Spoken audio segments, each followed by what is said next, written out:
దేవుని వాక్యం చదువుదాం.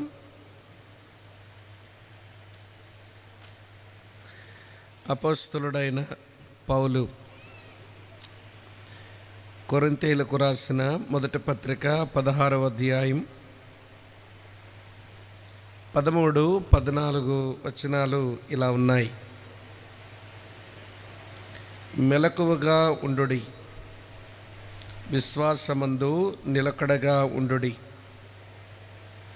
పౌరుషము గలవారై ఉండుడి, బలవంతులై ఉండుడి.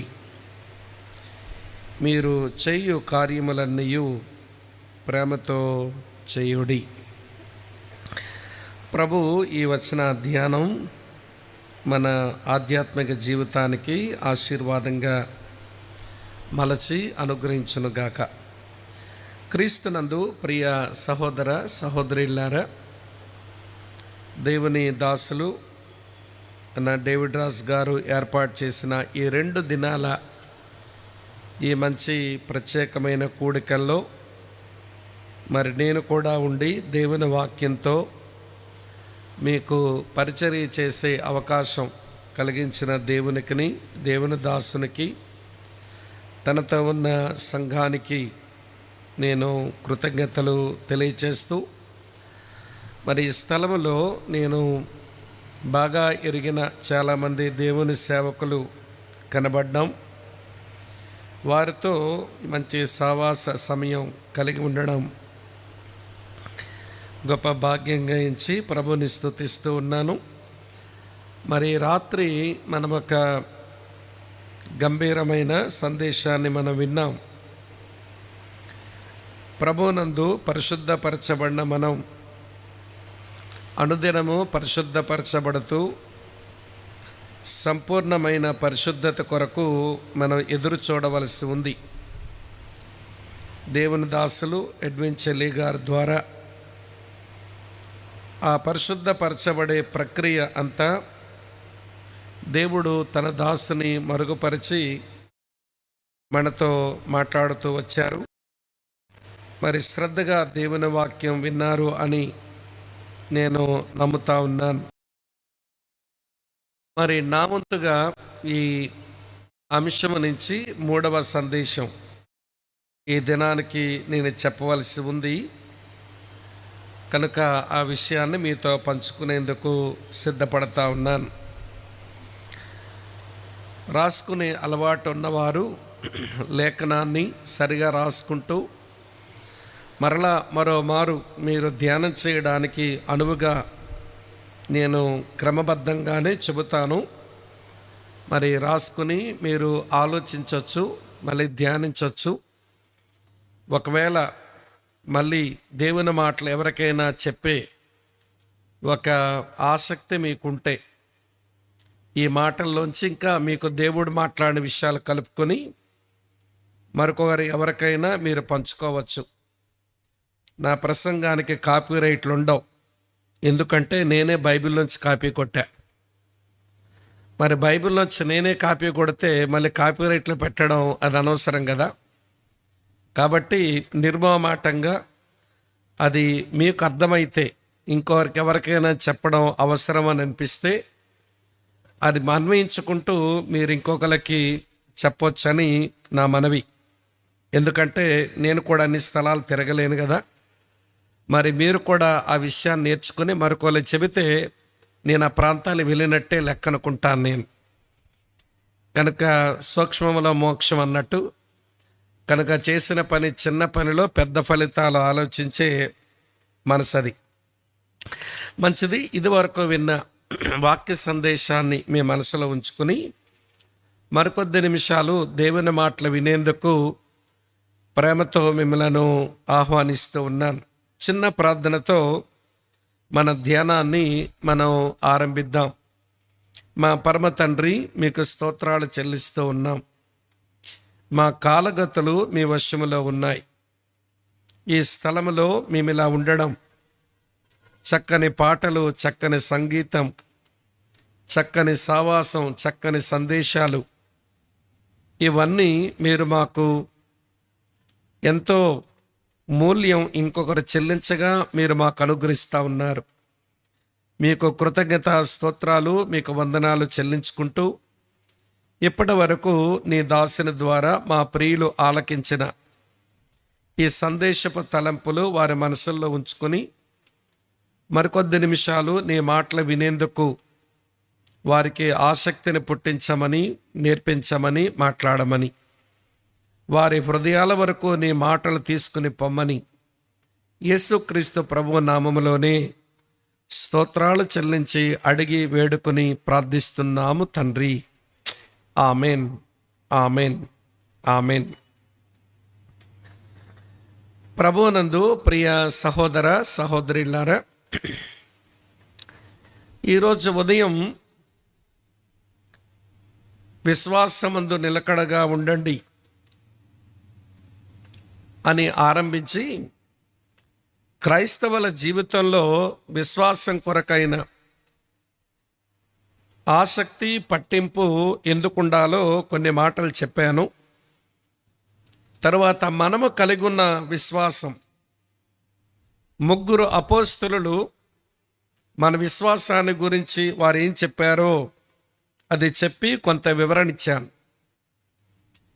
పేతురు భక్తుడు మన విశ్వాసానికి అమూల్యమైన విశ్వాసం అని పేరు పెట్టాడు.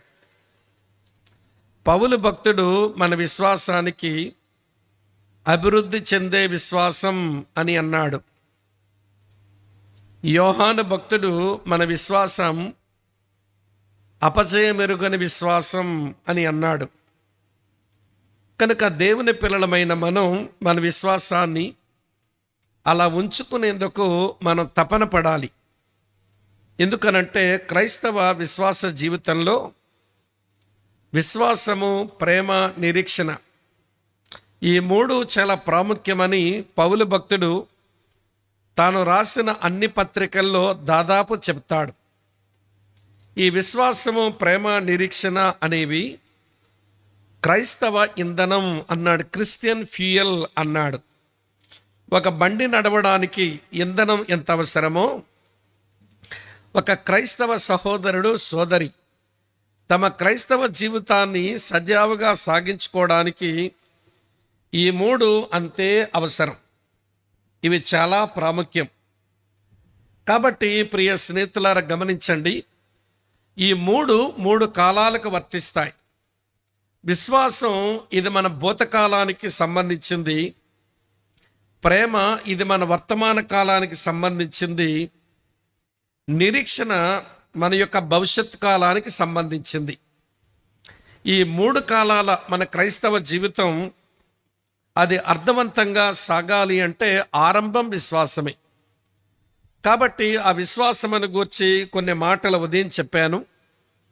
ఇప్పుడు ఈ రాత్రి మన విశ్వాసం యొక్క ప్రాముఖ్యత ఒక 3-4 మాటలు చూపించి తర్వాత మన విశ్వాసమును అది నిలకడగా మించుకుని ఆ స్థితిలో మనం అవలంబించవలసిన ఆధ్యాత్మిక అభ్యాసం ఏంటో నేను చెప్పే ప్రయత్నం చేస్తాను.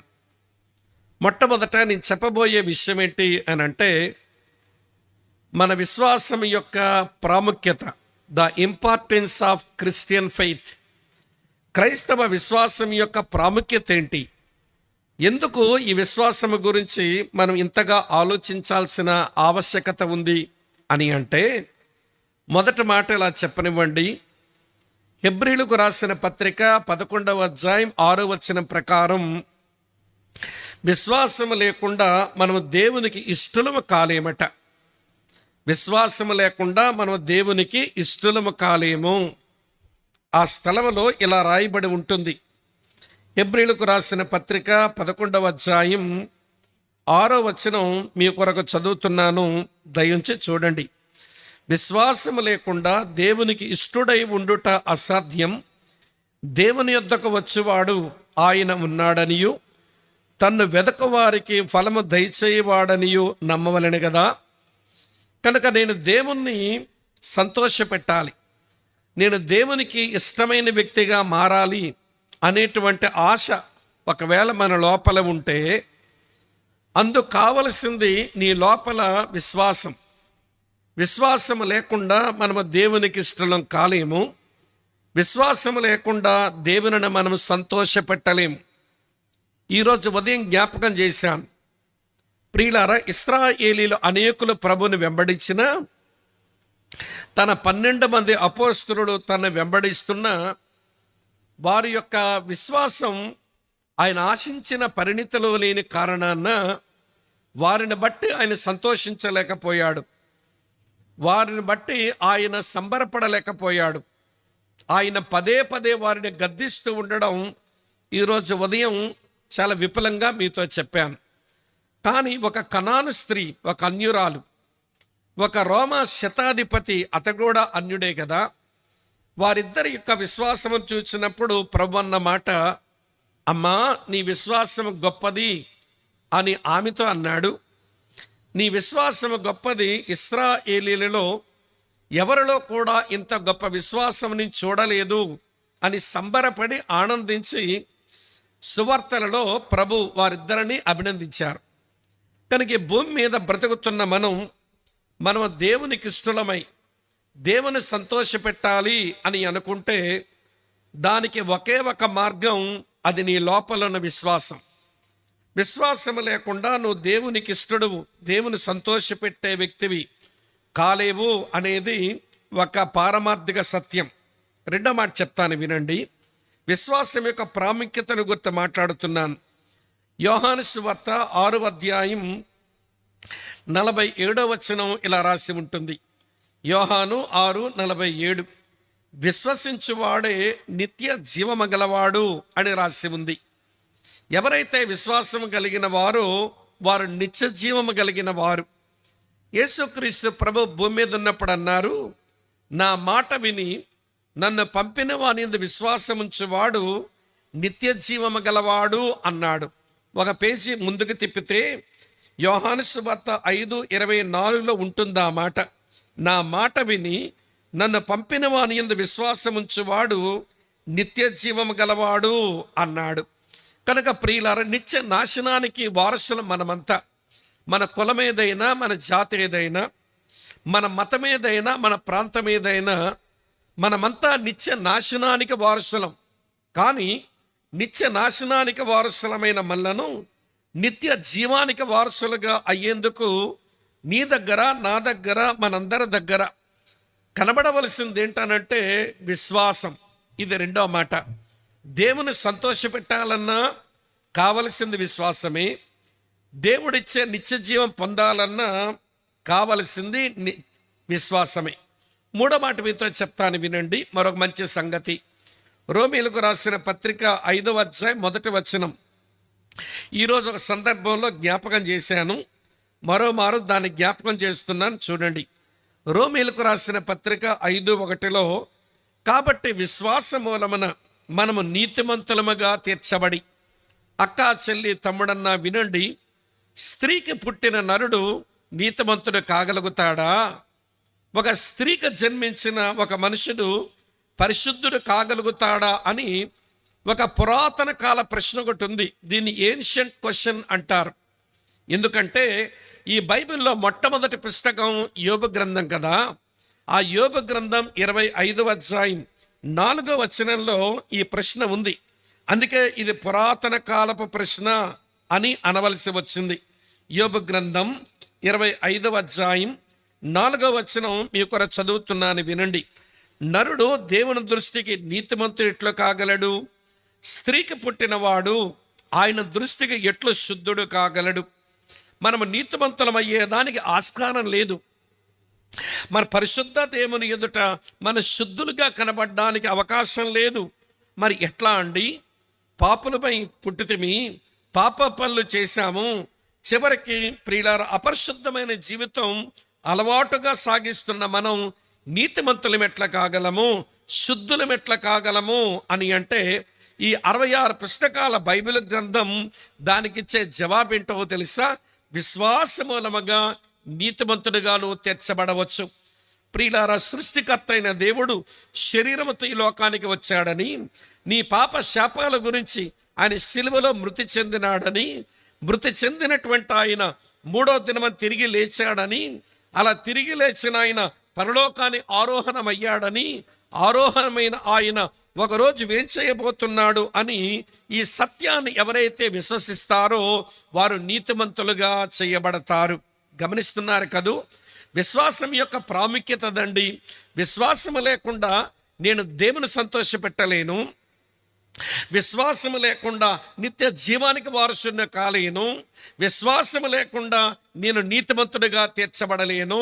ఇది లేఖన సత్యం. ఇంకొక మాట మీతో చెప్పనివ్వండి. 4వ తలంపు ఎఫెసీయులకు రాసిన పత్రికలో ఉంటుంది. మీ కొరకే చదువుతున్నాను, చూడండి. 3వ అధ్యాయం ఎఫెసీయులకు రాసిన పత్రిక 3వ అధ్యాయం 12వ వచనం ఇలా ఉంది. 3:12 ఆయన యందలి విశ్వాసము చేత ధైర్యమును నిబ్బరమైన ప్రవేశమును ఆయనను బట్టి మనకు కలుగుచున్నది. అక్కా చెల్లి తమ్ముడన్న వింటున్నారు కదూ, ఆయనందలి విశ్వాసము చేత ధైర్యమును నిర్భయమైన ప్రవేశమును ఆయన్ని బట్టి మనకు కలుగుచున్నది. దేవుణ్ణి ఎవడైనా సమీపించగలడా? దేవుడు అంటే నీ ఆలోచనలో ఇమిడిపోయినోడు కాదు.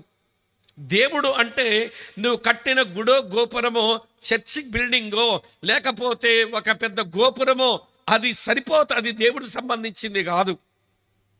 ఇలా మీతో చెప్తాను. దేవుడు అనేటువంటి ఆలోచన కలిగిన మనం మన పరిమితమైనటువంటి జ్ఞానంతో ఆయనకు పరిమితులు మనం ఏర్పాటు చేస్తాం. కానీ వినండి, మన ఆలోచనలో ఇమిడిపోయినోడు కాదు. మన కట్టిన గుడులు గోపురాలు మందిరాల్లో ఆయన ఇమిడిపోయే దేవుడు అసలు కానే కాదు. యెషయా గ్రంథం 66వ అధ్యాయం 1-2 వచనాల్లో ఇలా రాసి ఉంటుంది. ఆకాశము నా సింహాసనం, భూమి నా పాదపీఠం అని అన్నాడు. ఆకాశము నా సింహాసనం, ఈ భూమి నా పాదపీఠం అని అన్నాడు.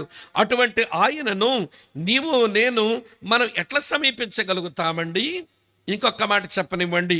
అపోస్తలుడైన పౌలు తిమోతికి రాసిన మొదటి పత్రిక 6వ అధ్యాయంలో 16వ వచనం ఇది రాసి ఉంది.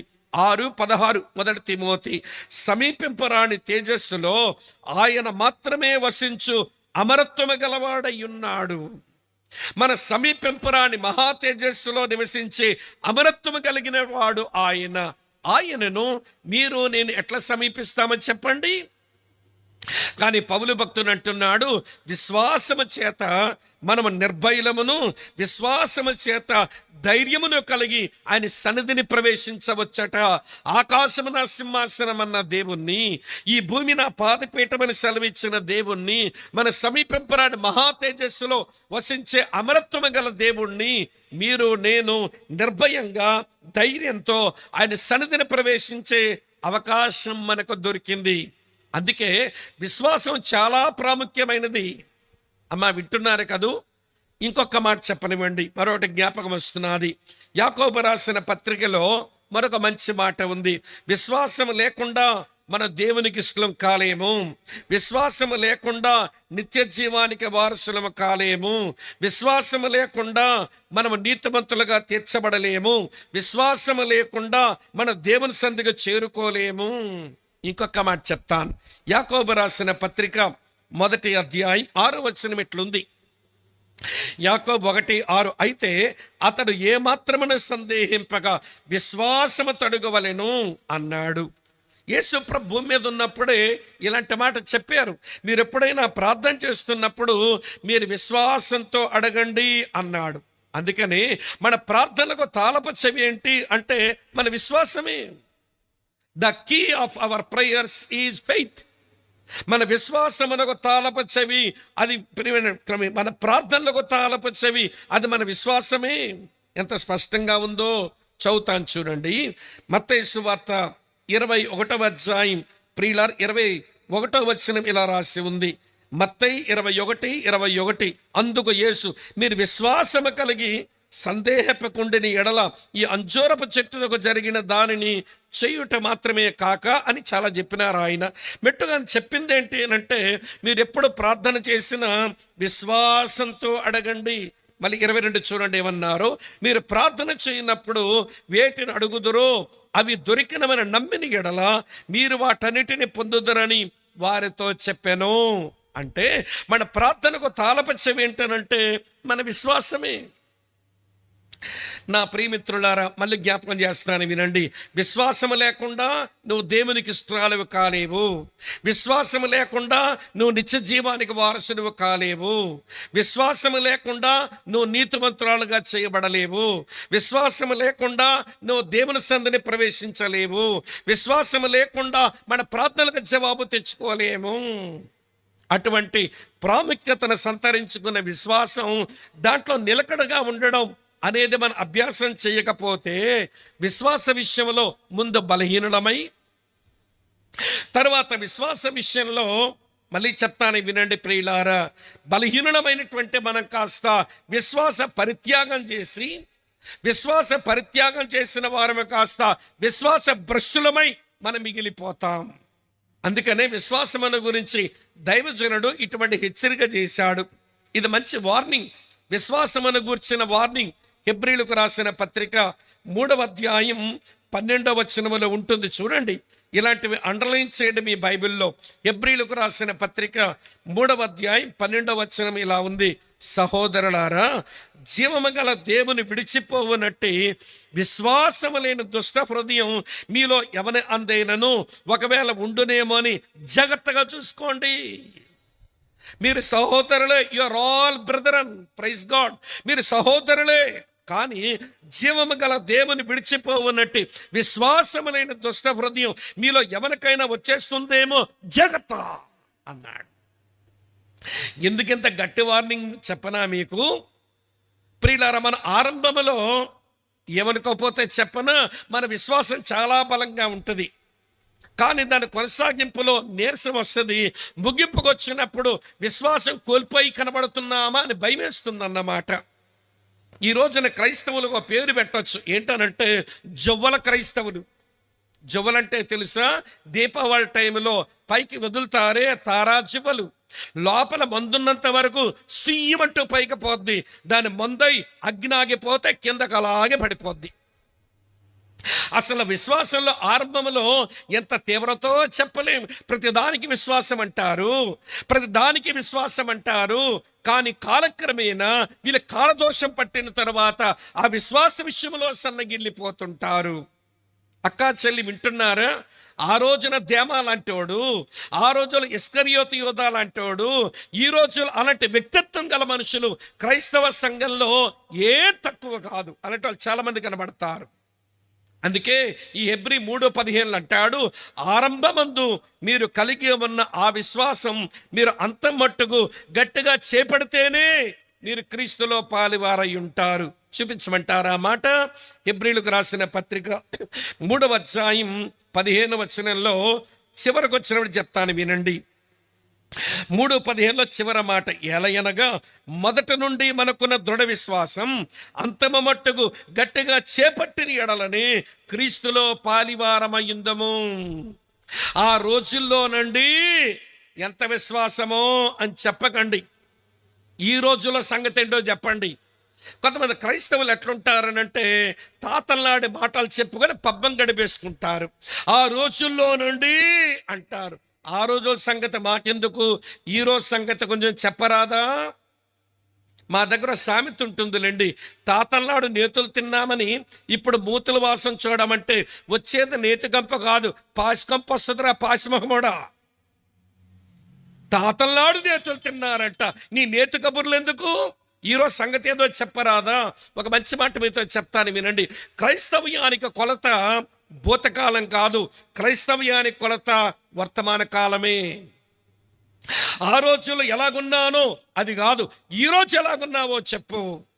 అందుకనే ప్రియులారా, ఆరంభమందు భలే విశ్వాసాన్ని వ్యక్తపరుస్తారు, చివరికి వచ్చినప్పుడు విశ్వాస పరిత్యాగం చేసిన లాగా అయిపోతారు. కనుక నా ప్రియమిత్రులారా వినండి, కనుక విశ్వాసం యొక్క ప్రాముఖ్యత అంత ఉంది అని కొంచెం చెప్పి, ఈ సంవత్సరం ఈ సభలకు దేవుడు ఇచ్చిన అంశం విశ్వాసమందు నిలకడగా ఉండండి. ఎందుకని? నీ విశ్వాసమే నువ్వు దేవుని సంతోషపెట్టేలా చేస్తుంది. నీ విశ్వాసమే నీకు నిత్య జీవానికి వారసునిగా చేస్తుంది. నీ విశ్వాసమే నీ నీతిమంతురాలుగా తీరుస్తుంది. నీ విశ్వాసమే దేవుని దగ్గర ప్రవేశాన్ని నీకు కల్పిస్తుంది. నీ విశ్వాసమే నీ ప్రార్థనలో జవాబు తీసుకుని వస్తుంది. అటువంటి విశ్వాస విషయమై నిర్లక్ష్యంగా ఉండొద్దు, జాగ్రత్త అన్నాడు భక్తుడు. కాబట్టి ప్రియులారా, ఇప్పుడు విశ్వాసములో నిలకడగా ఉండడం, విశ్వాసములో స్థిరులుగా బ్రతకడం అదేంటో చెప్పడానికి ఎలా చెబుతాను మీకు అర్థమయ్యేలా ఉంటుంది విషయం. ఎలా చెప్పాలనుకుంటున్నానంటే, శరీరానికి అవయవాలు ఉన్నాయి కదూ, శరీరానికి అవయవాలు ఉన్నాయి కదా, కళ్ళున్నాయి, పెదాలున్నాయి, చెవులున్నాయి, అమ్మ వింటున్నారా? అలాగనే ప్రియులారా చేతులున్నాయి. శరీరానికి అవయవాలు ఎలాగైతే ఉన్నాయో మన విశ్వాసానికి అవయవాలు ఉన్నాయి. అవి కనబడవు, విశ్వాసులైన వారికి అర్థమవుతూ ఉంటాయి. కాబట్టి నేను ఈ రాత్రి వేళ the organs of the faith, మన విశ్వాస అవయవాలంటో చెప్తాను. అవయవ పొందిక బాగుంటే, అవయవాలు ఆరోగ్యంగా ఉంటే, వినండి, అవయవాలు సరిగా పనిచేస్తుంటే నీ శరీరం ఎంత ఆరోగ్యంగా ఉంటుందో, నీ విశ్వాస అవయవాలు అవి సరిగా ఉండాలి, అవి సరిగా పోషించబడాలి, అవి సరిగా పనిచేస్తుండాలి. అప్పుడే నీ విశ్వాసములో నిలకడగా ఉన్నట్టు లెక్క. కనుక ఈ రాత్రి వేళ వినండి శ్రద్ధగా. నా విశ్వాస అవయవాలు బాగానే పనిచేస్తున్నాయా? నా శరీర అవయవాల సంగతి నాకు తెలుసు, కానీ నా విశ్వాసానికి అవయవాలు ఉంటాయా? అవునున్నాయి. నేను చూపిస్తాను చూడండి ప్రియులారా. ఆ అవయవాలను ఆరోగ్యంగా ఉంచుకోవాలి, అవి ఎక్సర్సైజులు అభ్యాసములు ఉన్నట్టు చూసుకోవాలి. అప్పుడే అవయవాలు కాస్త సరైన స్థాయిలో ఉంటాయి. అప్పుడు మన ఆధ్యాత్మిక జీవితం ఆరోగ్యంగా ఉంటుంది. కనుక ప్రియులారా, ఒక్కొక్కటి చెప్తాను, సావధానంగా వినండి. నెంబర్ 1, మొట్టమొదట నీ విశ్వాసపు నేత్రాలు, the eyes of your faith, నీ విశ్వాసపు నేత్రాలు. ఈరోజు ఒక పాట పాడుకున్నాం, చివరిలో కూడా నా సందేశంలో కూడా పాట చెప్పాను. ప్రభు యేసు నా రక్షక, నొసగు కన్నులు నాకు నిరతాము నీ నిన్ను చూడ.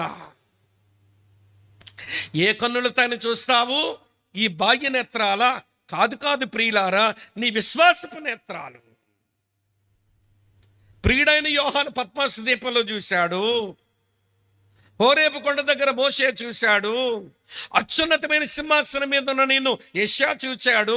అలాగే నిన్ను చూచినట్లుగా మా కన్నులు తెరువు అని పాడుకున్నాం కదా. ఇప్పుడు మన విశ్వాస నేత్రాలు అవి సరిగా ఉంటే ఏమి చూడగలుగుతామో చెబుతాను, సావధానంగా శ్రద్ధ వహించి వినండి. The eyes of our faith, మన విశ్వాసపు నేత్రాలు సరిగా ఉంటే ఏమి చూడగలుగుతామో ఇందులో 3 సంగతులు చెప్తాను, నాతో రండి. కీర్తన గ్రంథం నుంచి 119వ కీర్తన, కీర్తన గ్రంథం నుంచి 119వ కీర్తన 18వ చరణం ఇలా రాసి ఉంది.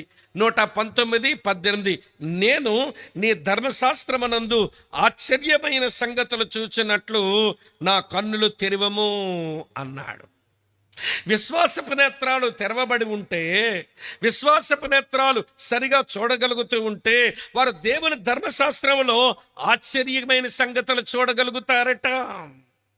ప్రియ సోదరి స్నేహితులారా, నీ చేతిలో ఉన్న దేవుని వాక్యం, ఈ ధర్మశాస్త్రములో ఎన్నో ఆశ్చర్యమైన సంగతులు ఉన్నాయి. ఆ సంగతులన్నీ ఎలా ఉంటాయనంటే అదొక దాచబడ్డదనేది లాగుంటాయి, హిడ్డెన్ ట్రెజర్. పరిశుద్ధ గ్రంథములో ఉన్న వాక్య సత్యాలు అవి దాచబడిన ధనదిని వంటివి. వెతకాలి నీ కన్నులతో. మన ముందున్న మన పితరులు, లేక మనకంటే ముందున్న మన ఆధ్యాత్మిక నాయకులు, వారు సరిగా వారు కళ్ళు ఉపయోగించారు. వారి విశ్వాస నేత్రాలతో దేవుని వాక్యములో ఉన్న ఆశ్చర్యమైన సంగతులు చూచారు, అవి కొన్ని చెప్పారు, మనం కూడా చూసి నేర్చుకోవచ్చని బోధించి వారు వెళ్ళిపోయారు. అందుకనే ప్రియులారా, దేవుని వాక్యంలో ఆశ్చర్యమైన సంగతులు అవి దాచబడిన ధనది వంటి వాటి వెతకాలి. నీ విశ్వాసపు నేత్రాలతో దాన్ని వెతకాలి. నువ్వు బైబిల్ చదువుతుంటే రాళ్ళు రప్పలే నీ కనబడుతున్నాయంటే నీ విశ్వాసపు నేత్రం వెలిగించబడలేదన్నమాట. అమ్మా వింటున్నారా? కొంతమంది బైబిల్ చదువుతుంటే ఇందులో రాళ్ళు రప్పలే కనబడినట్టు, ఏమీ తనకు దొరకనట్టు, ఏమీ సందేశం లేనట్టు, ఇది ఎవరి కొరకు రాయబడినట్టు, తన కొరకు దేవుడేది మాట్లాడనట్టు అనిపిస్తుందనంటే నీ విశ్వాసపు నేత్రం అది వెలిగించబడాల. ఎఫెసీయులకు రాసిన పత్రిక 1వ అధ్యాయం 17వ వచనంలో పౌలు అంటాడు, వారి కొరకు ప్రార్థిస్తూ నేను ఎలా ప్రార్థన చేస్తున్నాను రాశాడు. మీ మనోనేత్రం వెలిగించబడినందున, మీ విశ్వాసపు నేత్రం తెరవబడింది. మీ మనోనేత్రం వెలిగించబడింది. అలా వెలిగించబడిన వారు, మనోనేత్రం తెరవబడిన వారు, విశ్వాస నేత్రం తెరుచుకున్న వారు ఈ ధననిధిని వెతకగలుగుతారంట. సొలొమోను చెప్పాడు ఈ మాట. సామెతల గ్రంథం 2వ అధ్యాయం 4వ వచనం చూడండి. సామెతల గ్రంథం 2వ అధ్యాయం 4వ వచనం. వెండిని వెతికినట్లు దాన్ని వెతికినట్లయితే, దాచబడిన ధనమును వెతికినట్లు దాన్ని వెతికిన ఎడల నీవు దాన్ని తెలుసుకుంటావు, గ్రహిస్తావు అని అంటాడు. వెతకాలి. ఈరోజు నా ప్రియ సోదరి స్నేహితులారా, ఇందునక దైవ సేవకులు చెప్పారు నాకంటే ముందు, దేవుని వాక్యం అది శుద్ధీకరిస్తుంది. యేసయ్య అన్నాడు యోహాను సువార్త 15:3, ఇప్పుడు నా మాటలను బట్టి మీరు పవిత్రులై ఉన్నారు. దేవుని మాటలను పవిత్రీకరిస్తాయి. కాబట్టి నీ విశ్వాసపు నేత్రం వెలిగించబడగా, నీ విశ్వాసపు నేత్రం తెరవబడగా, దేవుని ధర్మశాస్త్రంలో ఆశ్చర్యమైన సంగతులను చూడు. అప్పుడు ఏమవుతావో చెప్పనా మీకు? ఎవడు మోషే చెప్పాడు, దేవుని ధర్మశాస్త్రంలో ఆశ్చర్యమైన సంగతులు చూచినప్పుడంట అది ఏం చేస్తుందో ఇలా అన్నాడు. చదువుతాను వినండి. ద్వితోపదేశ కాండం 32వ అధ్యాయం మీ కొరకే చదువుతున్నాను, 1-2 వచనాలు. ద్వితోపదేశ కాండం 32వ అధ్యాయం 1-2 వచనాలు ఇలాగున్నాయి. ఆకాశ మండలమా చెవియొగ్గము, నేను మాటలాడుదును. భూమండలమా నా నోటి మాట వినుము. నా ఉపదేశం వానవలే కురియును, నా వాక్యం మంచు వలె కురియును. లేతగడ్డి మీద పడు చినుకుల వలె ఉండును, పచ్చిక మీద కురియు వర్షం వలె ఉండును. నిరాశ, నిస్పృహ, నిరుత్సాహంతో నలిగిపోతున్న మనకు దేవుని వాక్యపు జల్లులు, అమ్మా వింటున్నారా? దేవుని వాక్యపు జల్లులు అవి తెప్పరిల్లేలా చెయ్యాలట. ఇంకా నిరాశతో కృంగిపోయి కూర్చున్నావు, నిరుత్సాహంతో నీరు గారిపోయి కూర్చున్నావు, నిస్సత్తువుగా ఎవరికి ఉపయోగపడలేని మనిషి అయినావు. కారణం ఏంటనంటే దేవుని ధర్మశాస్త్రంలో ఆశ్చర్యమైన సంగతులు చూసుకోవడం అది నీకు చేత కావటం లేదా? అలా అవ్వకపోవడానికి గల కారణం నీ విశ్వాసపు నేత్రం ఇంకా తెరవబడలేదా? పౌలుకు పట్టినట్టుగా నీ విశ్వాస నేత్రానికి పొరలకమ్మ ఏమో, లేదా 2 కొరింథీ 4:4 రాయబడినట్టు ఈ యుగ సంబంధమైన దేవత నీ విశ్వాసపు నేత్రానికి గుడ్డితనం కలుగు చేసిందేమో. ఈ రాత్రైనా తేల్చుకొని ఒకవేళ నీ విశ్వాసపు నేత్రం అది వెలిగించబడకపోతే, తెరవబడకపోతే, లార్డ్ ఓపెన్ మై ఐస్, నా కళ్ళు తెరువు నాయనా, నా కళ్ళు తెర, నా విశ్వాసపు నేత్రాన్ని తెరవండి అని వేడుకోవడం తప్పేం కాదు. ఈ రాత్రి వేళ మంచి ప్రార్థన అవుతుంది. ఇదొక విషయం. ఆయన మన విశ్వాసపు నేత్రాన్ని తెరిస్తే ఎవడ దేవుని ధర్మశాస్త్రంలో ఆశ్చర్యమైన సంగతులు చూడగలుగుతాం. ఇంకొక మాట మీతో చెప్పనివ్వండి.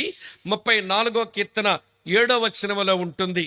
34వ కీర్తన 7వ వచనంలో మంచి మాట ఉంటుంది, చదువుతున్నాను వినండి. 34:7 వచనం. యెహోవా యందు భయభక్తులు గలవారి చుట్టూ ఆయన దూత కావలి ఉండి వారిని రక్షించును. అంటే దేవుని ధర్మశాస్త్రంలో ఆశ్చర్యమైన సంగతులు చూచేదానికి నీ విశ్వాసపు నేత్రం తెరవబడాలి. అలాగనే దేవుడు నీ చుట్టూ ఉంచిన ఆ కాపుదల చూడ్డానికి కూడా నీ కన్నులు తెరవబడాలి. నీ విశ్వాస నేత్రం తెరవబడకపోతే దేవుడు నీ చుట్టూ ఉంచిన ఆ కాపుదల భద్రత నీకు అర్థం కాదు. ఉదహరించమంటారా? రాజుల 2వ గ్రంథంలో నా ప్రియమైన సోదరి స్నేహితులారా, దేవుని సేవకుడైన ఎలీషా సేవ చేస్తున్న రోజులవి.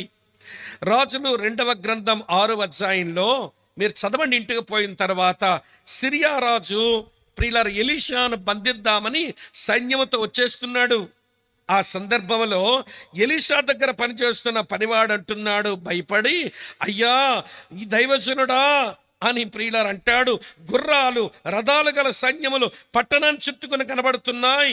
అయ్యో నా ఏలినవాడా, మనం ఏమి చెయ్యుదమని దైవజనుడితో అనగా, దైవజనుడా ఎలీషా, సిరియా రాజు పంపించిన గుర్రాలు, రథాలు, సైన్యం మన చుట్టుముట్టేస్తున్నాయి, ఏమైపోతామో మనం అంటే, అప్పుడు ఎలీషా ఒక చిన్న ప్రార్థన చేసినాడు.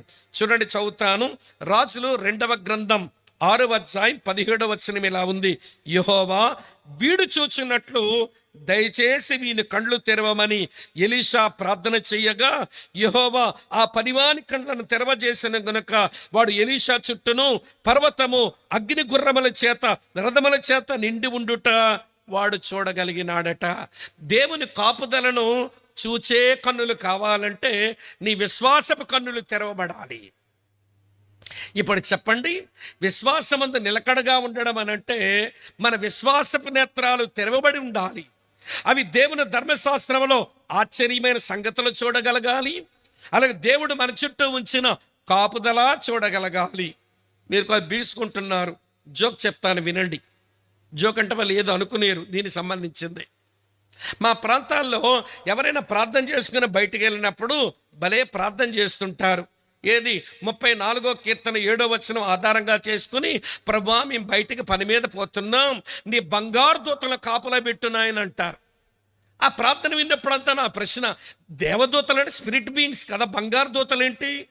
దేవుని దగ్గర బంగారు దూతలు, వెండి దూతలు, రాగి దూతలు, కర్ర దూతలు, కంచు దూతలు, మట్టి దూతలు, రాయి దూతలు ఉంటాయా? ఇలా ఆలోచించే ప్రార్థన చేస్తున్నారా వీళ్ళు అనిపిస్తూ ఉంటుంది. ఏదో దూతలకి పెద్ద గౌరవించడానికి బంగారు దూతలు అన్నారులే అని సరిపెట్టుకున్నా వీళ్ళు రోడ్డు మీదకి వెళ్ళగానే, వింటున్నారో లేదో మీరు, రోడ్డు మీదకి వెళ్ళగానే ఏ స్కూటరో, ఏ కారో, ఏ లారీయో, బస్సో తగలకుండా జుమ్ అంటూ పోయింది, బతికారు వీళ్ళు.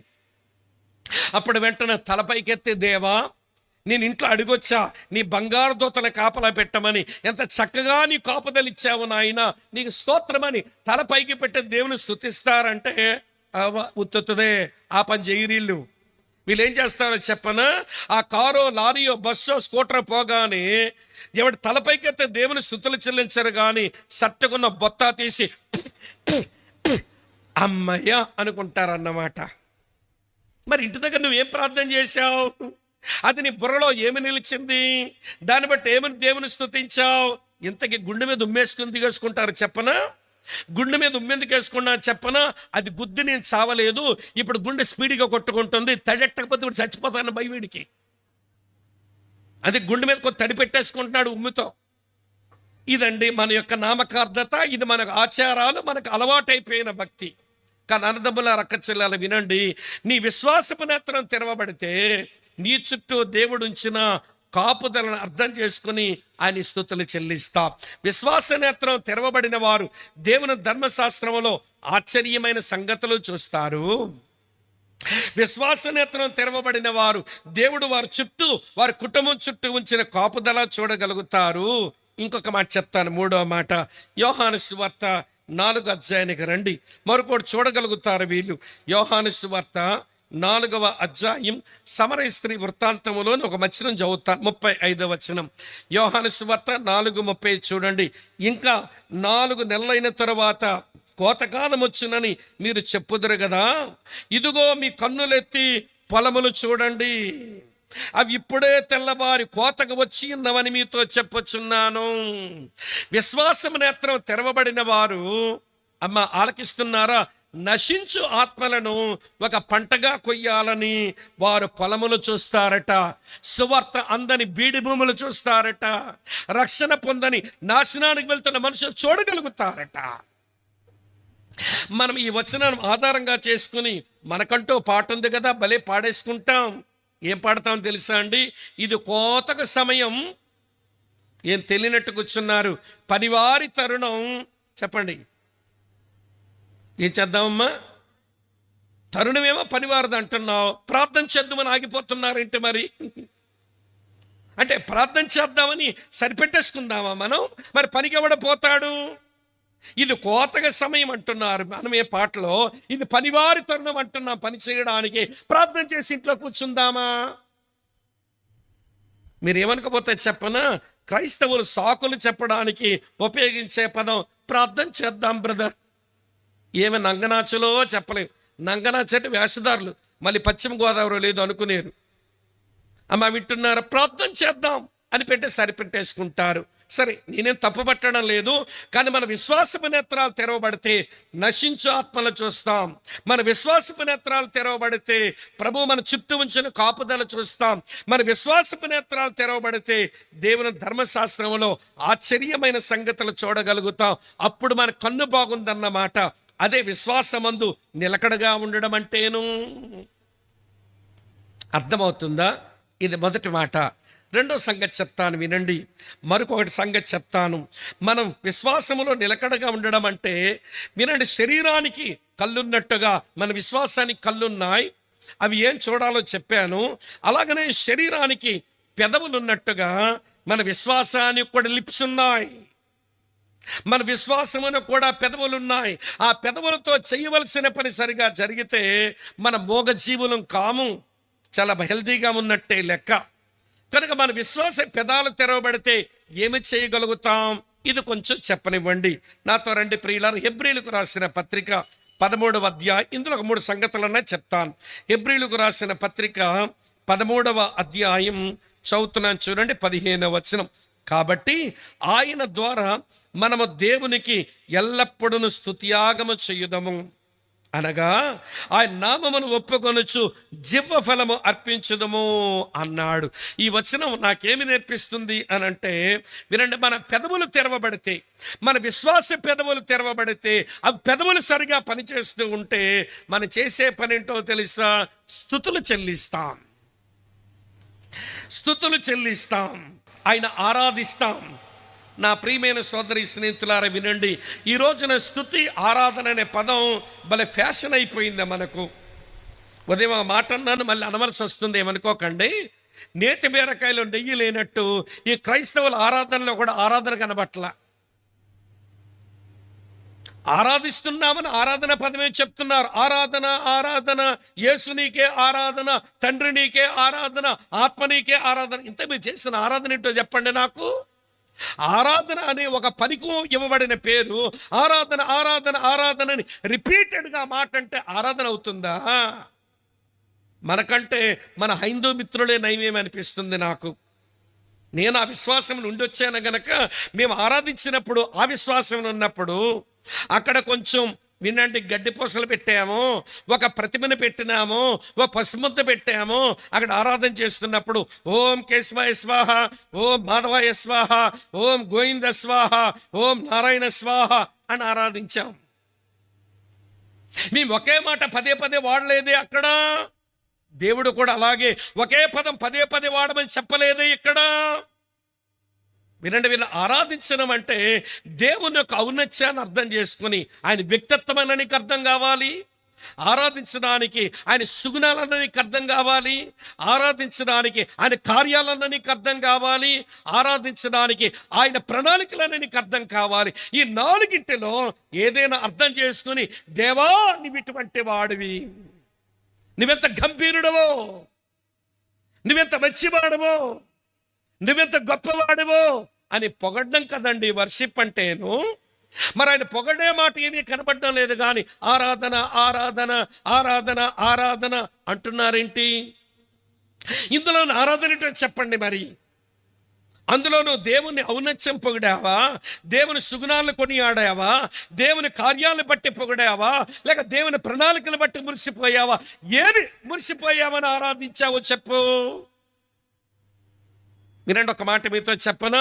ఆరాధన అనే పని అది ఉత్కృష్టమైన పని, దాన్ని నికృష్టంగా చేయకూడదు. ఆరాధన అనే పని అది చాలా ఉత్కృష్టమైన పని, నికృష్టంగా చేయకూడదు. అహరోను కుమారులు అబీహు నాదాబులు ఆరాధించడానికి వచ్చే చచ్చారు. అననీయ సప్పీరాలు వారు ఆరాధించడానికే చచ్చారు. అలాంటి పరిస్థితి మనకే వచ్చునేమో కానీ అక్కడ కూర్చుని ఏడుస్తున్నాడే, అక్కడ కూర్చుని గాయాలు చూపిస్తున్నాడే, అక్కడ కూర్చుని విజ్ఞాపన చేస్తున్నాడే, ఆ యేసు అతను చేసిన పని వలన తండ్రి కాస్త కోపాన్ని నిగ్రహించుకొని తన కుమారుని గాయాలు, తన కుమారుని బలియాగమను చూసి నిన్ను నన్ను ఉపేక్షిస్తున్నాడు. కానీ మనం చేసిన ఆరాధనకు ఎంతో కోపం పడుతుందేమో దేవునికి అన్నట్టుగా ఉన్నాయి నేటి దినాలు. అర్థమవుతుందా? నీ విశ్వాస పెదవులు తెరవబడితే అర్థవంతమైన ఆరాధన దేవునికి పోతుంది. ఇదొక మాట. రెండో మాట చెప్తాను వినండి. మన విశ్వాస పేదాలు తెరవబడితే ఏం జరుగుతుందో చెప్తాను. ఇది దావీదు అన్నాడు కీర్తన గ్రంథం నుంచి. ఇందాక దైవజనులు కూడా ఇందులో ఒక మాట జ్ఞాపకం చేశారు కాబట్టి నేను కొనసాగిస్తాను వినండి. కీర్తన గ్రంథం నుంచి 51వ కీర్తన 12వ వచనం చూస్తారా? ఇలా రాసి ఉంది, ప్రభువా నా నోరు నీ స్తుతిని ప్రచురపరచున్నట్లు నా పెదవులు తెరవము. లార్డ్ ఓపెన్ మై లిప్స్, నా పెదవులు తెరువు, ఎందుకంటే నీ స్తుతిని నేను ప్రచురపరుస్తాను. మరో మాటలో చెప్పాలంటే నీ సువార్తను నేను వెల్లడి చేస్తాను. ఇందాక సేవకులు అడిగారు, దేవుడు ఇంకా ఈ భూమి మీద మనకు ఉనికి ఉంచాడు ఎందుకని అంటే, చెప్పండి మీరని అవకాశం ఇచ్చారు. ఎవరో చెప్పినట్టున్నారు, మన సాక్షులుగా ఉంచడం ఆయన ఉద్దేశం, మన సాక్షులుగా బ్రతకడం మన జీవితంలో దేవుడు మన ఎడల కలిగిన సంకల్పం. మరి మన పెదవులు తెరిచి సువార్త చెబుతున్నామంటారా? ఇలా మీతో చెప్పనివ్వండి, యేసును కలుసుకొని కొద్ది క్షణాలే అయింది ఆంద్రేయకు. పేతురు దగ్గరికి వెళ్ళి అంటాడు, మీ మెస్సియాను కనుగొన్నావరా అని తీసుకొస్తున్నాడు. ఫిలిప్పు యేసును కలుసుకొని కొద్ది గడియలు అయ్యింది. నతనీయుల దగ్గరికి వచ్చి అంటాడు, ధర్మశాస్త్రములోను ప్రవక్తల గ్రంథాల్లోను కీర్తన గ్రంథంలోను ఏ మెస్సియా కొరకైతే రాయబడిందో ఆయన నజరేయుడైన యేసు రా, ఆయన దగ్గరికి తీసుకొస్తున్నాడు. సమాజంలో చెడ్డ పేరున్నమ్మ 5 పెనిమిట్లను మార్చింది. ఇప్పుడు ఉన్నవాడు కూడా ఆమె చంద్రుడు కాదట, ఎవరో అమ్మకి చంద్రుని పడేసుకుంది దుర్మార్గురాలు. 6వ వాడి ఇంట్లో పెట్టి బావికి నీళ్ళకొచ్చిన అమ్మ యేసు కలుసుకున్న తర్వాత యేసుకు ఆమెకు జరిగిన సంభాషణ పదం పదం జాగ్రత్తగా నేను చదివితే 6 నిమిషాల్లో చదివేశాను. అంటే 6 minutes కాన్వర్జేషన్. 6 నిమిషాలు ప్రభువుతో కలుసుకొని మాట్లాడిన అమ్మ ఊరిలోనికి పోయి అంటుంది, నేను చేసినవన్నీ నాతో చెప్పినవాని చూడరండి, ఆయన క్రీస్తు కాడా, రండి అని పిలిచింది. రండని పిలిచింది. ఊరంతా వచ్చింది. పలుకుబడి లేని ఆమె, పాప ప్రవాహంలో కొట్టుకుపోతున్న ఆమె మీద పడతి కొలట అలాంటిది చెబితే ఊరంతా ఎందుకు వచ్చింది?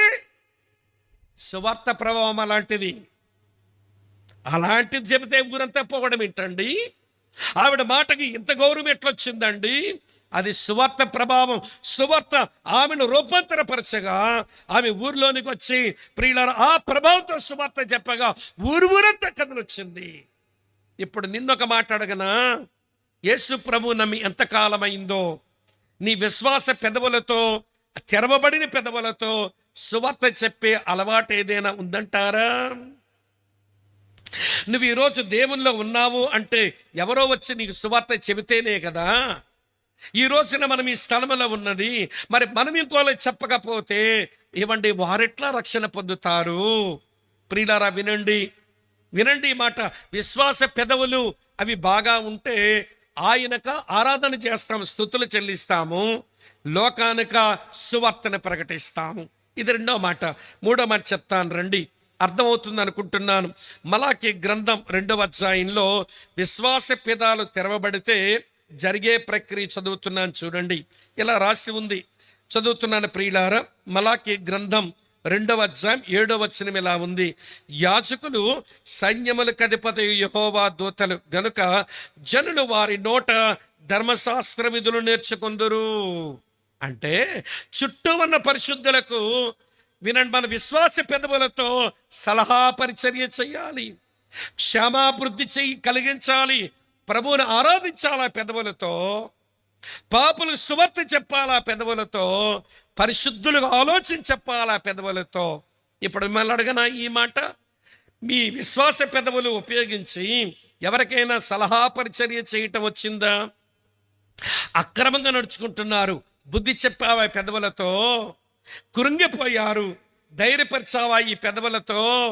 వినండి వినండి, నిరుత్సాహానికి గురయ్యారు, ఉత్సాహం ఏమైనా కలిగించామా? ప్రియులారా, 1 తెస్సలోనిక పత్రిక 5:14 ప్రకారం పరిశుద్ధులు చేయవలసినటువంటి క్షమాభివృద్ధి పరిచర్య నీ పెదవులు తెరిచి నువ్వు చెయ్యాలి. ఇప్పుడు చెప్పండి ఈ మాట. తెరవబడిన పెదవులతో ప్రభువును ఆరాధిస్తూ, తెరవబడిన పెదవులతో పాపులకు సువార్త చెబుతూ, తెరవబడినటువంటి పెదవులతో సంగమునకు క్షమాభివృద్ధి పరిచర్య చేస్తూ ఉన్నప్పుడు ప్రైజ్ ద లార్డ్. నీ పెదవులు చాలా హెల్దీగా ఉన్నాయి అంటే నువ్వు విశ్వాసంలో నిలకడగా ఉన్నావని లెక్క.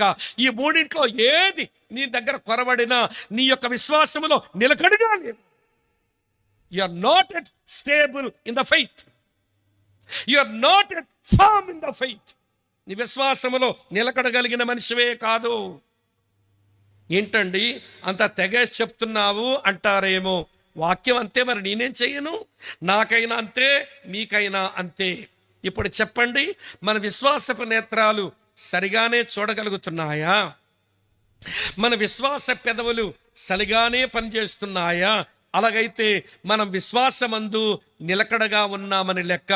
లేకపోతే ఎక్కడో అన్స్టేబుల్గా ఉన్నాము అని తెలుసుకుంటే మంచిది. ఎందుకంటే ఎక్కువ చెప్పలేను. మూడవ సంగతి చెప్తాను రండి. మూడవ సంగతి ఏంటనంటే, మన విశ్వాసమునకు శరీరానికి అవయవాలు ఉన్నట్టుగా మన విశ్వాసానికి అవయవాలు ఉన్నాయి. అందులో ఈ విశ్వాసానికి చెవులు కూడా ఉన్నాయి. శరీరానికి చెవులున్నట్టు మన విశ్వాసానికి చెవులున్నాయి. అమ్మా వింటున్నారా? Years of the faith. మన విశ్వాసమునకున్న చెవులు ఏం చేస్తాయో, ఏమి చెయ్యాలో విపులంగా చెప్తాను, నాతో రండి. నెహెమ్యా గ్రంథం 8వ అధ్యాయం 3వ వచనం ఇలా రాసి ఉంది. నెహెమ్యా గ్రంథం 8వ అధ్యాయం 3వ వచనం. ప్రియులారా, విశ్వాసపు చెవులున్నవారు ఎట్లుంటారో చెప్తాను, వినండి ప్రియులారా. నెహెమ్యా గ్రంథం 8వ అధ్యాయం 3వ వచనం ఇలా రాసి ఉంది. మీ కొరకే చదువుతున్నాను. నీటి గుమ్మం ఎదుటనున్న మైదానంలో ఉదయం మొదలుకొని మధ్యాహ్నం వరకు నిలుచున్న స్త్రీ పురుషులకును తెలివితో వినగలిగిన వారందరికీ చదివి వినిపించుచూ వచ్చెను. ఆ జనులందరూ ధర్మశాస్త్ర గ్రంథమును శ్రద్ధతో విన్నారు. బలి విడ్డూరంగా లేదు ప్రియులారా, వినండి. ఎక్కడున్నారంటే వీళ్ళంతా మైదానములో. ఎంతసేపు ఉన్నారట? ఉదయం మొదలుకొని మధ్యాహ్నం వరకు. ఎలా ఉన్నారట? నిలబడే ఉన్నారట. ఎజ్రా దేవుని వాక్యం చదివి వినిపిస్తూ ఉంటే వారు ఎట్లా విన్నారట? శ్రద్ధగా విన్నారట. అంటే వాళ్ళకు ఉన్నదేంటో చెప్పనా? విశ్వాసపు చెవులు వాక్యస్వరం వినగలుగుతున్నాయి. విశ్వాసపు చెవులు వాక్యస్వరాన్ని వినగలుగుతున్నాయి. మీరు కిందికి రండి. ఆ వాక్యస్వరం విన్న తర్వాత బోర్మని ఏడుస్తున్నారు. ఎందుకంటే పశ్చాత్తాపం వచ్చేసింది. వాక్యము చేత ఒప్పించబడ్డారు, ఏడుస్తున్నారు. నెహెమ్యా ఎజ్రా అంటారు, ఇది ఆడాల్సిన నెల కాదురా బాబు, మనకి ఇది యెహోవా యందు ఆనందించవలసిన నెల. మీరు యెహోవా యందు ఆనందించడం వల్ల మీరు బలమొందుతారు. ఏడు పాపండి అంటే మళ్ళీ ఏడు పాపి పర్ణశాల పండగ చేసుకోవడానికి సంతోషంతో వెళ్ళిపోతున్నారండి. వాక్యస్వరం వినగలిగిన వారికి ఎమోషన్స్ కూడా మూవ్ అయిపోతాయి. భావోద్రేకాలు, కదిలికలు వస్తాయి. ఏడుపు వస్తుంది, ఆనందం వస్తుంది. మెట్టకు వీళ్ళకి ఏముందనంటే వాళ్ళ విశ్వాసపు చెవులకు వాక్యస్వరం వినే చెవులున్నాయి. వారి విశ్వాసపు చెవులకు వాక్యస్వరం వినే ఒక మంచి అభ్యాసం ఉంది. నేరుగా నిన్ను అడగనా, ఇన్ని వాక్యాలు వింటున్నావు, ఇది నా కొరకే దేవుడు మాట్లాడుతున్నాడు, నా వరకే ఈ వాక్య సత్యాలు తెస్తున్నాడు అనే స్పృహతోనే వింటున్నామా వాక్యం? ఏమో, ఇది మనం ఆలోచించుకోవాల్సిన విషయం. రెండో సంగతి చెప్తాను. విశ్వాసపు చెవులు వాక్యస్వరం వినడమే కాదు, ఇంకో స్వరం కూడా వింటాయి. ప్రకటన గ్రంథం 2-3 అధ్యాయాల్లో 7 సంఘాలతో ప్రభు మాట్లాడుతూ వినుటకు చెవులు గలవాడు, చెప్పండమ్మా, ఏ స్వరం వినుగాక? ఆత్మ సంగములతో చెప్పుచున్న మాట వినుటకు చెవులు గలవాడు వినుగాక. అంటే ఆత్మస్వరం వింటుంది. ఏటో విశ్వాసపు చెవి. విశ్వాసపు చెవులు ఆత్మస్వరం వింటాయి. యెషయా గ్రంథం 30 అధ్యాయం 21వ వచనంలో ఆ ఆత్మస్వరం ఎలా వినబడుతుందో దైవజనుడు ఇలా రాశాడు. యెషయా గ్రంథం 30వ అధ్యాయం 21వ వచనం చూడండి. మీరు కుడి తట్టైనను ఎడమ తట్టైనను తిరిగినను ఇదే త్రోవ, దీనిలో నడుముడని నీ వెనుక నుండి ఒక శబ్దము నీ చెవులకు వినబడును. ఈ రోజున ఆత్మస్వరం వినబడడం లేదేంటండి? మనకు చెవులు మందమైపోయినాయి కదూ. ఆయన స్వరం వినబడడం లేదు మనకు. అందుకే ఇది చెయ్యాలా, అది చెయ్యాలా, ఎప్పుడూ సందిగ్ధ అవస్థలోనే మిగిలిపోతున్నాం. అన్నదమ్ముల రక్కచెల్లులారా, మీ భక్తి నేనేం తక్కువ అంచనా వేయటం లేదు, కానీ విశ్వాసపు చెవులున్న వారు వాక్యస్వరం మాత్రమే కాదు, వారు ఆత్మస్వరం కూడా వినగలుగుతారు. ఇలాంటి సావాస మూలాల్లో ఉన్న బ్రదర్ భక్సింగ్ గారి యొక్క జీవిత చరిత్ర చదవండి. ఈ దేశంలో మనకంటే ముందు సరైన భక్తి సేవను చేసి వారి పిలుపునందుకుని ప్రభు దగ్గర వెళ్ళిపోయిన మన పితరుల జీవితాలు చదవండి. దేవుడు వాక్యం నుంచి మాట్లాడాడంటారు, దేవుని ఆత్మస్వరం వినగలిగామని అంటారు. మరి ఈ రోజున మనకెందుకు వినపడ్డం లేదు? ఆ స్వరాలు మనకెందుకు వినపడ్డం లేదు? మరి విశ్వాసమందు నిలకడగా ఉన్నవారమేనా? మరి విశ్వాసపు చెవులు వినగలుగుతున్నాయి అన్నది ప్రశ్న. ఇది రెండు ఇంకోటి చెప్తాను మీకు, ఇది కూడా బాగుంటుంది, నాతో రండి. సామెతల గ్రంథం మరో మాట చూపిస్తాను మీకు. 21వ అధ్యాయం, సామెతల గ్రంథం 21వ అధ్యాయం 13వ వచనం చూడండి. సామెతలు 21:13, దరిద్రుల మొర వినక చెవి మూసుకునేవాడు తాను మొర్ర పెట్టినప్పుడు అంగీకరింపబడడు. వాక్యస్వరం వినే విశ్వాసపు చెవులు, ఆత్మస్వరం వినే విశ్వాసపు చెవులు దరిద్ర స్వరాన్ని కూడా వినాలి. మన చుట్టూ ఉన్న లోకములో నానా రకాలైన దరిద్రులు ఉన్నారు. మనకు దరిద్రత అంటే ఆర్థిక ఇబ్బందే పెద్ద దరిద్రత అనుకుంటున్నాం. ఆ దరిద్రత నేను కాదని చెప్పడం లేదు. ప్రియులారా, ప్రేమ నోచుకోలేని దరిద్రులు ఉన్నారండి. వాళ్ళ ప్రేమ దొరికితే చాలు. ఆదరణ నోచుకోలేని దరిద్రులు ఉన్నారండి. వాళ్ళు ఆదరించే వాళ్ళు దొరికితే చాలు. ఆర్థిక సంక్షోభంలో ఉన్న దరిద్రులు ఉన్నారండి. వారు అక్కర తీరితే చాలు. ప్రియులారా, ఆనందం కోల్పోయిన దరిద్రులు ఉన్నారండి. వారు ఆనందం దొరికితే చాలు. రక్షణ లేని దరిద్రులు ఉన్నారండి. వాళ్ళ రక్షణ భాగ్యం దొరికితే చాలు. వారి యొక్క దరిద్రత అంతా పోతుంది. ఆ దరిద్రుల మరి ఏమైనా వినబడుతుందా? నా ఆనందముల రక్కచెల్లులారా వినండి. మన విశ్వాసపు చెవులు వినగలిగిన స్వరాలు వినలేకపోతే, మన చెవులు ఆరోగ్యంగా లేవు గనక విశ్వాసమందు నిలకడగా ఉన్నామని ఎట్లా చెప్పుకుంటాం? మీరే చెప్పండి.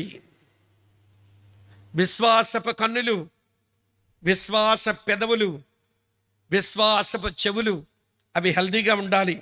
అవి ఆరోగ్యంగా ఉంచుకోవాలి. మనం ఎప్పటిగా జబ్బులు పట్టాయి, కంటికి పొరలు కమ్మాయి, పెదవులు మోగపోయాయి, చెవులకి మాంఛత వచ్చేసింది. అయినా గ్రహించగా పశ్చాత్తాపంతో సరిచేసుకొని బాగుపడేదానికి ప్రయత్నం చేయకపోతే ఎట్లా చెప్పండి? ఇది మీరు ఆలోచించండి. నా సమయం అయిపోతుంది గనక మరొక దాని గురించి చెప్పి నేను ముగించేస్తాను. మరొకటి చెప్పనివ్వండి.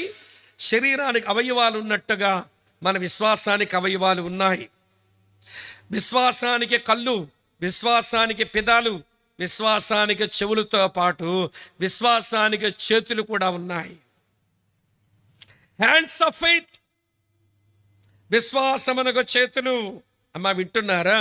ఆ చేతులతో ఏమి చెయ్యాలో, ఏమి చేస్తే విశ్వాసపు చేతులు ఆరోగ్యంగా ఉన్నట్టో చెబుతాను రండి ప్రియులారా. లూకా సువార్త 6వ అధ్యాయం. ప్రతి రిఫరెన్స్ మీరు వేసుకోండి, మళ్ళీ ధ్యానం చేయండి. ఇంకా దేవుడు ఎక్కువ విషయాలు మీతో మాట్లాడతాడు. లూకా సువార్త 6వ అధ్యాయంలో మీ కొరకే చదువుతున్నాను 38వ వచనం. అందులో ఇలా ఉంటుంది, క్షమించండి అప్పుడు మీరు క్షమించబడతారు, అది పక్కన పెట్టేయండి. తర్వాత ఇయ్యండి అప్పుడు మీకు ఇయ్యబడును, అనిచి కుదిలించి దిగజారునట్లు నిండు కొలతను మనుషులు మీ ఒడిలో కొలుతురు అన్నాడు. విశ్వాసపు చేతులున్న వారికి దాతృత్వం వస్తుంది. విశ్వాసపు చేతులున్న వారికి దాతృత్వం వస్తుంది. ప్రియులారా వినండి, ఒక మాట చెప్తాను. అమెరికా దేశంలో మంచి క్రికెట్ ప్లేయర్, క్షమించండి, లండన్లో, ఇంగ్లాండ్ దేశంలో మంచి క్రికెట్ ప్లేయర్, ఎన్నో పౌండ్స్ ఆస్తి కలిగినటువంటి వాడు. ఒక అమ్మాయితో తనకి పెళ్లి ఖరారయ్యింది. ఈలోగా అతను సువార్త విని దేవుని పిలుపునందుకొని సేవ కొరకు వెళ్ళడానికి తీర్మానించుకొని తన కలిగిన ఆస్తి అంతా కూడా మొత్తం అమ్మేసి మిషన్ ఆర్గనైజేషన్కి ఇచ్చబడేశాడు. సేవకి ఇచ్చేశాడు.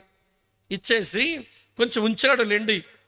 సరే, తను పెళ్లి చేసుకొని భార్య దగ్గరకు పోయి, కాబోయే భార్య దగ్గరే పోయి అన్నట్ట, నీకు నాకు పెళ్లి ఖాయమైంది, కానీ ఈలోగా దేవుడు నన్ను పిలిచాడు, నేను సేవకు వెళ్ళబోతున్నాను, కానీ నా కలిగిందంతా ఇచ్చినను ప్రభు వెంబడించమన్నాడు, అందుకని నేను మూడి బైబిల్ స్కూల్కి, ముళ్ళ అనాథాశ్రమానికి నేను అవన్నీ ఇచ్చేశాను. ఇప్పుడు నా దగ్గర అయితే ఏమీ లేదు, కానీ నువ్వు నా జీవితంలోకి వచ్చిన భార్యవు గనక నీ కొరకు కొంచెం ఉంచాను, ఇదంతా నీదే అన్నట్ట. ఆ యవనస్తురాలు అంటుంది, దేవుని కొరకైన సమర్పణ మీకే ఉందా, నాకు లేదనుకుంటున్నారా? దేవుని కొరకైన సమర్పణ మీకే ఉందా, నాకు లేదనుకుంటున్నారా?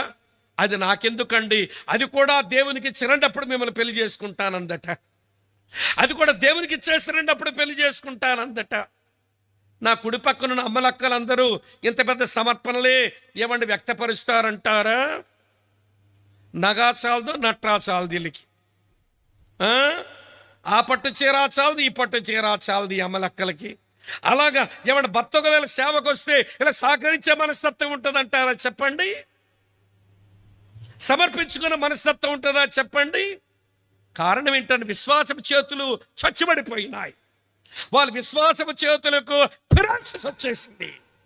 They are paralytic hands. వారు పక్షవాత పట్టిన చేతులతో బతుకుతున్నారు. ఇలాంటి వాళ్ళు మన సంఘాల్లో తగలడ్డారు. క్షమించండి, కొంచెం గట్టిగా చెప్పేస్తున్నట్టున్నాను, వినండి. విశ్వాసపు చేతులున్న వారు ప్రభువు పరిచర్య కొరకు వారు దాతృత్వాన్ని చూపిస్తారు. ఇదొక మాట అయితే, మరొక మాట చూపిస్తాను రండి. నిర్గమాకాండం 17వ అధ్యాయంలో ఉంటుంది కదా. నిర్గమాకాండం 17వ అధ్యాయం మీ కొరకే చదువుతున్నాను ఈ మంచి మాట. నిర్గమాకాండం ఈరోజు మధ్యాహ్నం సేవకుల కూడికలో దాన్ని జ్ఞాపకం చేసుకున్నాం. ఈ సందర్భంలో 12వ వచనం చదువుతాను చూడండి. నిర్గమాకాండం 17:12. మోషే చేతులు బరువెక్కగా వారు ఒక రాయి తీసుకుని వచ్చి అతడు దాని మీద కూర్చుండుటకై దాన్ని వేశారు. అహరోను హూరులు ఒకడు ఈ పక్కను ఒకడు ఆ పక్కను అతని చేతులను ఆదుకొనగా అతని చేతులు సూర్యుడు అస్తమించే వరకు నిలకడగా ఉండెను. ఇవి ఆదుకొని చేతులండి. ఒక ఆధ్యాత్మిక నాయకుడు దేవుని ప్రజలకు విజయం తీసుకురావడానికి చేతులు ఎత్తాడు. ముసలివాడు గనక అతని చేతులు తాళలేకపోతున్నాయి. అహరోను హూరులు చేసిన పని ఒక ఆధ్యాత్మిక నాయకునికి ప్రియులారా దన్నిస్తున్నారండి. ఇవి దన్నిచ్చే చేతులు, ఇవి ఆదుకునే చేతులు. విశ్వాసపు చేతులు బాగున్న వారు ఆధ్యాత్మిక నాయకులకు తమ చేతులతో ఆదుకుంటారు. అన్నా సేవకుడా మీరు చెయ్యండి, నా వంతుగా నేనేం చేయగలనో చేస్తాను. ఇది దేవుని పని, మీ ఇంట్లో పిల్ల నా ఇంట్లో పిల్ల, ఇది దేవుని పని, మీరు చెయ్యాల్సిన పని మీరు చెయ్యండి, మేము వెనకాల ఉంటాం, చెప్పండి మాకు పని అని పక్క నుంచి నిలబడతారు. ఈరోజు అలాంటి వాళ్ళే ఉన్నారంటారా? ఒత్తుదే. ఏమి తప్పించుకుని పోదామనుకుని దొంగ ముఖాలు ఎక్కువైతేను, మరి ఏ పని మీద పడిపోతే మళ్ళీ మాకునెందు వస్తుందని తప్పించుకుని పోయే దొంగ ముఖాలు ఎక్కువైపోతే ఆదుకునేటంత ఉందా ఈ రోజున క్రైస్తవ సమాజంలో? సేవకుడు ఒక్కడే తన్నుకులు ఆడాలి. మీరేమనుకోకపోతే చెప్పనా, సేవకులు దండ పెడతాను, మీరేమనుకోకండి. ముందు ఈ రోజున భారతదేశంలో ఆంధ్రాలో సేవకులు అంటే ఎవరో చెప్పనా, అడ్మినిస్ట్రేటర్లు వీళ్ళే, అటెండర్లు వీళ్ళే. వాక్యం చెప్పుకునేది ఈయనే, కంజర్ వాయించుకునేది ఈయనే, అవసరం డప్పు కొట్టుకునేది ఈయనే, కుర్చీలు వేసుకునేది ఈయనే, బరకాలు వేసుకునేది ఈయనే. మరి మిగిలినంతా ఏమయ్యారు వీళ్ళంతా? ఏమనుకోకండి ఇలాగన్నాను, ఎక్కడ చచ్చారు వీళ్ళంతా? అరే ఇది దేవుని మందిరములో పని, ఇది దేవుని సేవ, సేవకునిగా ఆదుకోవాలి. ఆయన ఒక పని చేస్తే మేము ఒక పని చేస్తామని చెంత నిలవలసిన విశ్వాసులు వారు ఏ చెయ్య వేయటం లేదంటే వాళ్ళ విశ్వాసపు చేతులకు ఎప్పుడో పక్షవాయువు వచ్చింది. పక్షవాతపు చేతులతో సమాజ మందిరాల్లో అక్కడ కూర్చున్నట్టు ఇక్కడ కొంతమంది కూర్చున్నారు. ఏమనుకోకండి ఇలా చెప్పానని, పరీక్షించుకోండి. మన విశ్వాసపు చేతులు బాగా లేకపోతే మనం ఎలాగా ఆరోగ్యంగా ఉన్నాము, విశ్వాసంలో చెప్పగలుగుతాము చెప్పండి? కనుక చేతులతో దాతృత్వాన్ని చూపాలి, చేతులతో ఆదుకోవాలి. రెండు చెప్పాను, మూడో విషయం చెప్పి ముగించేస్తాను, సమయం అయింది కాబట్టి. ఇంకొక విషయం చెప్తాను రండి ప్రియులారా. మత్తయి సువార్త 8వ అధ్యాయానికి వస్తారా? మత్తయి సువార్త 8వ అధ్యాయం. ప్రభు కొండ మీద ప్రసంగించి కిందకు దిగుతున్నారు. ఇదిగో కుష్ఠరోగి ఒకడు వచ్చి ఇలాగ అంటున్నాడు, ప్రభువా నీకు ఇష్టమైతే నన్ను శుద్ధినిగా చేయగలవన్నాడు. 8:3 చూడండి. ఇప్పుడు మత్తయి 8:3. అందుకు ఆయన చెయ్యి చాపి వాణ్ణి ముట్టి, నాకిష్టమే, నువ్వు శుద్ధుడివి కమ్మని చెప్పగా తక్షణమే వాని కుష్ఠరోగం శుద్ధి ఆయను. సంఘము నుంచి వెలివేయబడిన వాడు, కుటుంబం చేత తిరస్కరించబడిన వాడు, ఆ వ్యాధితో తన కుటుంబానికి సమాజానికి దూరమై కృంగిపోతున్నవాడు, యేసు నీకిష్టమైతే నన్ను శుద్ధునిగా చెయ్యవంటే చెయ్యి చాపి మరి వాణ్ణి ముట్టి, తన ప్రెస్టేజ్ని లెక్క చేయకుండా, తన పరువు పలుకుబడి, తన యొక్క జుడాయిజం, తన మతం అన్నీ పక్కన పెట్టి ఆ కుష్ఠరోగిని ముట్టినాడు. వాడు శుద్ధుడైపోయినాడు. వాడు సమాజంలో బ్రతుకునిచ్చినాడు. ఈ రోజున సమాజంలో బ్రతుకు లేక, గుర్తింపు లేక, కృంగిపోయి అణగారిపోతున్న మనుషులు అనేకులు మన చుట్టూ కనబడుతుండగా మన చేతులు వారికి ఏమైనా తాకుతున్నాయా? వారికి ఏమైనా ఒక బ్రతుకును మనం ఇవ్వగలుగుతున్నామన్నది ఒక ప్రశ్న. కాబట్టి నా ప్రియమిత్రులారా, మన విశ్వాసపు చేతులు బాగుంటే వినండి, అలాంటి వారిని ఆదుకుంటాం, సేవకుడికి దన్నిస్తాం, సేవకులకు దాతృత్వాన్ని కనపరుస్తాం. అలాంటి విశ్వాసపు చేతులు పనిచేయకపోతే నీ విశ్వాసములో నిలకడగా లేవు. నీ విశ్వాసపు చేతులు పక్షవాత రోగముతున్నాయని మనం అర్థం చేసుకోవాలి. చివరిగా ఒక మాట చెప్పి ముగిస్తాను, వినండి. సహోదరులారా, జీవము గల దేవుని విడిచిపెట్టినట్టు విశ్వాసము లేని దుష్ట హృదయం మీలో ఎవనందైనా ఒకవేళ వచ్చేస్తుందేమో, జాగ్రత్తగా చూసుకోండి. అందుకే దేవుడు ఈ సంవత్సరం ఈ థీమ్ ఇచ్చాడు, విశ్వాసమందు నిలకడగా ఉండండి. దేమా లాంటి వారు కావద్దు, ఇస్కరియోతు యోధా లాంటి వారు కావద్దు, పాత నిబంధనలు గేహాజీ లాంటి వాళ్ళు కావద్దు, పాత నిబంధనలు ఆకారం లాంటి వారు కావద్దు. విశ్వాసమందు నిలకడగా ఉండండి. విశ్వాసం ఎంత ప్రాముఖ్యత ఉందో చెప్పాను. దేవుని సంతోషపడేలా చేస్తుందమ్మా. నీ ఎడల దేవుడు ఇష్టపడేలా చేస్తుంది నీ లోపల విశ్వాసం. నీతిమంతుడిగా తీర్చేస్తుంది ఆ విశ్వాసం. నిత్య జీవానికి వారసుడిగా చేసేస్తుంది విశ్వాసం. దేవుని సమీపించేలా చేసేస్తుంది విశ్వాసం. మన ప్రార్థనలకు జవాబు తెచ్చిపెడుతుంది మన విశ్వాసం. అటువంటి ప్రాముఖ్యత గల క్రైస్తవ విశ్వాసం, అది హెల్దీగా ఉంచుకుందాం. శరీర అవయవాలు ఆరోగ్యంతో ఉంచుకున్నట్టుగా మన విశ్వాసాన్ని ఆరోగ్యంగా ఉంచుకుందాం. మన విశ్వాసపు నేత్రాలు బాగుండాలి, మన విశ్వాస పెదవులు బాగుండాలి, మన విశ్వాసపు చెవులు బాగుండాలి, మన విశ్వాసపు చేతులు బాగుండాలి. ఒక్కొక్క దాంట్లో 3 సంగతులు చెప్పాను. 4 మూడ్ల 12 సంగతులు మీ ముందు పెట్టా. అర్థమైందో వ్యర్థమైందో? 4 మూడ్ల 12 అంశాలు పెట్టాను. పైన విశ్వాసమే ప్రాముఖ్యత 5 సంగతులు మేము చెప్పాను. ఇంత వాక్య వెలుగులో అక్క నీ విశ్వాసం చాలా ఆరోగ్యంగా ఉంది అని నీకు అనిపిస్తే, నీ విశ్వాసం అందు నిలకడగున్నావు గనక దేవునికి స్తుతులు అర్పించు, బాగుంటుంది.